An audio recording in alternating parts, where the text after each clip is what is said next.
Mysterious wrappings and haunted houses have now been traced back to a 6,000-year-old lie. I'll return in a moment with the amazing facts about modern witchcraft.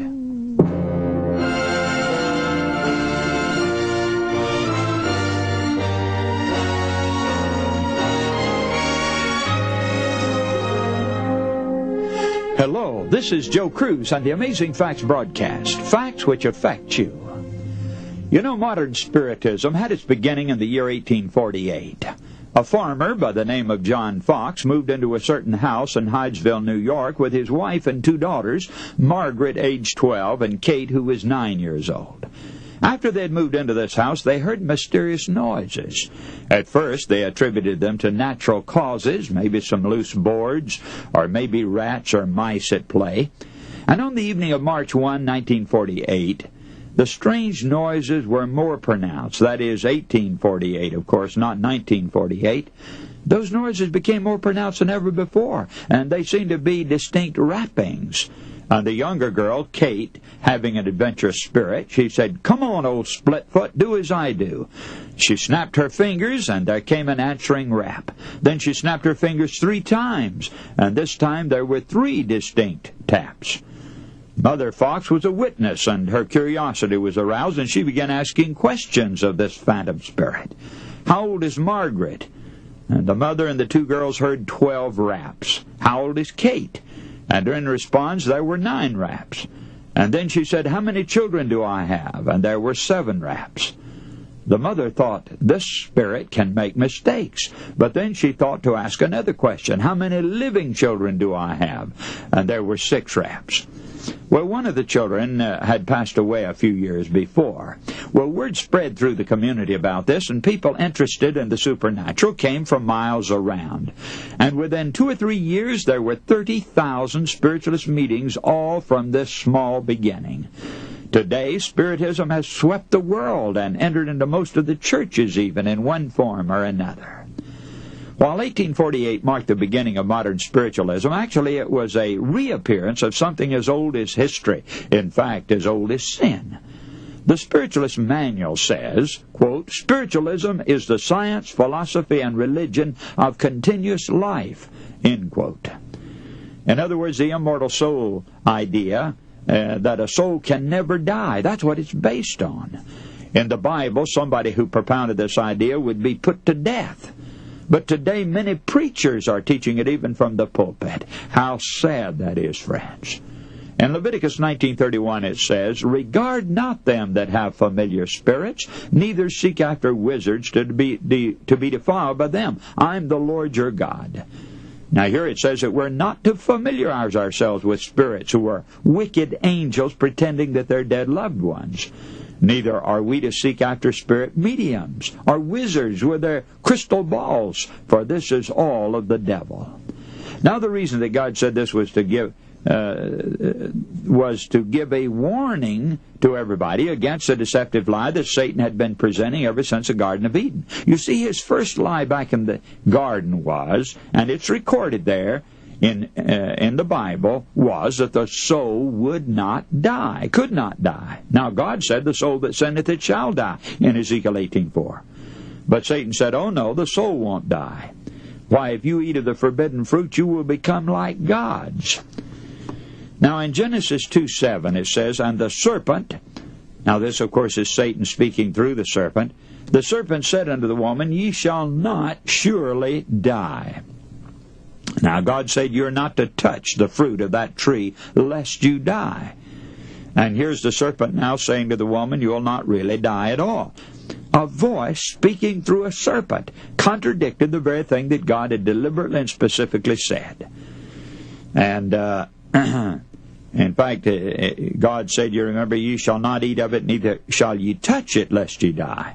And the soul that sinneth it shall die." But this voice, speaking through the serpent, said, "You will not surely die, your soul won't die." And that was the voice of Satan.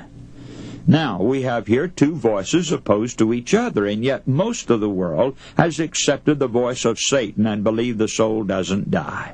Even thousands of ministers are preaching Satan's lie from the pulpit.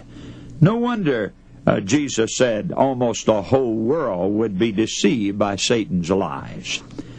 It was Jesus who said about the devil in John 8:44, he is a liar and the father of it. Do you see how this points right back to the experience in the Garden of Eden, friends? It was Satan speaking through that serpent who told the first lie that if a person sinned, he wouldn't die, that the soul wouldn't die. And this is the first lie recorded in God's book. And most people today believe it. Satan said you can disobey God and you won't die. God said sinners will die. The wages of sin is death. Now, many people believe that a soul is something that God put into man, or that a soul can live apart from the body of man. Lots of us have been brought up to believe that when God made man, he put a living soul in his body. But that is a paganistic idea and is not biblical at all. Now, to better understand what a soul is and how man was made and what he is, let's turn back to the creation of the first man and note carefully what God said. In Genesis 2:7, and the Lord God formed man of the dust of the ground and breathed into his nostrils the breath of life, and man became a living soul. Now notice carefully that God did not put a soul into man. Rather, man became a living soul when the body and breath were put together. Now you must see this point, or Satan will cause you to believe a lie in these last days, friends. Let me repeat, God did not put a soul into the body. When we have the body and the breath together, we have a living soul. When the body and breath separates, we don't have a soul. It's just that simple. Now, when we are confronted with Bible truth that we've not understood before, we must be willing to revise our opinions if necessary. It's the only safe thing to do. If God shows us that what we thought was true is not according to the Bible, then we must let God's Word be the deciding factor. So as we carefully examine our Bibles, we find that the soul is the union of the body and breath. When this union is broken by death, the soul ceases to exist. The Hebrew word for soul is nephesh. The Hebrew was, of course, the original language of the Old Testament. Now, the word soul in the Bible is used for both humans and animals. In Genesis 1:20, where it speaks of moving or living creatures that God made, it uses the word nephesh. In other words, the animals that were created were also called living souls or creatures. The Revised Standard Version of the Bible in Genesis 2:7, where man became a living soul, it says a living being. So a living soul is really a living person or being or thing or animal.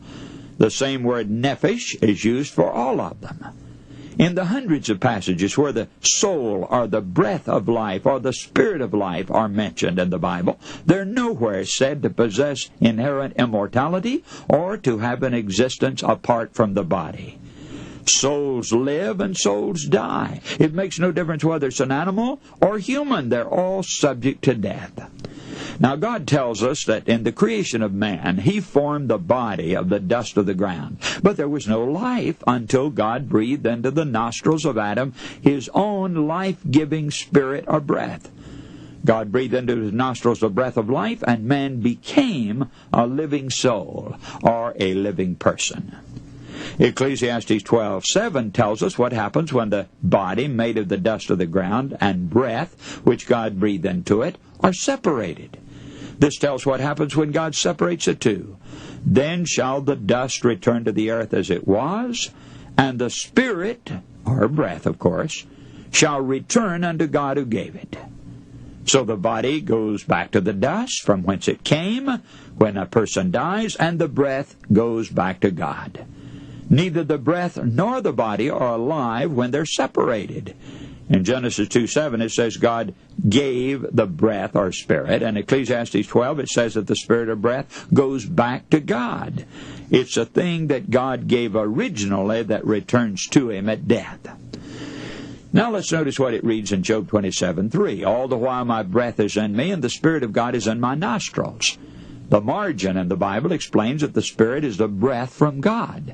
The words are used here in the Bible interchangeably. They mean the same thing. So the Bible teaches that the Spirit, which goes back to God when a man dies, is the same as the breath which God gave to him in the beginning. The Bible also teaches that the spirit or breath returns to God regardless of whether the man has been good or the very worst sinner. Even the spirit of animals goes back to God at death. We read in Ecclesiastes 3:19 and 20, "For that which befalleth the sons of men befalleth beasts, even one thing befalleth them, as the one dieth, so dieth the other. Yea, they have all one breath, all go into one place, all are of the dust, and all turn to dust again." Now, friends, that which goes back to God is not anything living. It's not anything conscious apart from the body. It's simply the life-giving breath. It was not conscious before it was put into man. It's not conscious after it leaves. Notice how clear God makes this truth in Psalm 164:4, or rather Psalms 146:4. "His breath goeth forth, he returneth to his earth, in that very day his thoughts perish." Now, when doctors first became aware of the possibility of restoring life by massaging the heart, it made honorable mention in most of the leading papers around the world. After the Russian doctors had brought back one man to life by massaging his heart a few minutes after he had died, Time magazine reported on the event. Then somebody wrote into the editor of Time asking a very challenging question. This letter was published in the letters to the editor, and the question was this: after the man had died, and in the few minutes between when he was brought back to life again, where was his soul? Was it halfway to heaven only to have to return again? Did the soul say, "Oops, things are starting to stir down there, I'd better get back in a hurry"? Well, that was the question. And the editors of Time magazine said they were unable to answer these questions. But you get the point, don't you, friends? You begin to see how ridiculous the paganistic idea is that the soul doesn't die. You begin to see how confusing and impossible is Satan's idea that you don't really die when you die. Suppose I cross the street and a man hits me with his automobile. He knocks me down, but though badly hurt, I'm not dead. I'm unconscious, though. I don't know anything or anybody. Now, let's carry the story further. Suppose while I'm lying there in the street, unconscious, not knowing anything, another man in a car comes by. He doesn't see me lying there in the street, and now I'm run over by a Cadillac and he kills me. Now, do I know anything when I'm dead? Do I know more now that I am dead, in fact, than when I was unconscious and alive? You know, according to the paganistic idea that's crept into many churches, that the soul doesn't really die, when I was dead, I would know everything. When I was merely unconscious out there in the street, I wouldn't know a thing. But when I was dead, I would know everything. Well, I'll tell you, friends, that's a confusing tongue twister, isn't it? And that's Satan's first lie, that you won't really die. But God says we do die, that we're living souls in this life, and when we die, we sleep till the resurrection or to the second coming of Christ, and then we awaken to receive our punishment or our reward. Well, our time's gone for today, friends, but I'd like for you to write for my little book called Spirits of the Dead. It tells about the soul and what happens 5 minutes after death. And it deals with the topic of today. That's the book Spirits of the Dead. And you want to be sure and ask for the book Spirits of the Dead. And do give the call letters of the station when you write. And now, this is Joe Cruz saying goodbye for today.